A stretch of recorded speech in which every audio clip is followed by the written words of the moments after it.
Այո, ես ընդհանուր սկզբունքը ասեմ, որ քանի որ մենք անցնում ենք փուլային ներդրման, ամեն փուլի շրջանակներում այն քաղաքացիները, ովքեր որ դեռ չեն մտնում համակարգ, շարունակում են օգտվել նախորդի, եթե ունեցել են երաշխիքներ այդ երաշխիքներից, եթե չեն ունեցել պետպատվերի որոշակի ծավալ,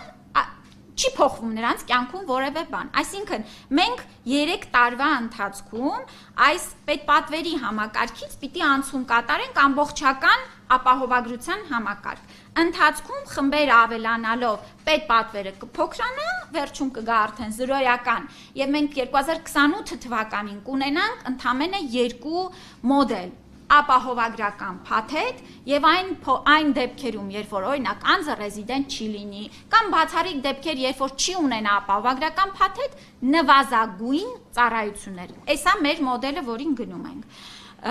Եվ այս սկզբունքի մեջ տեղավոր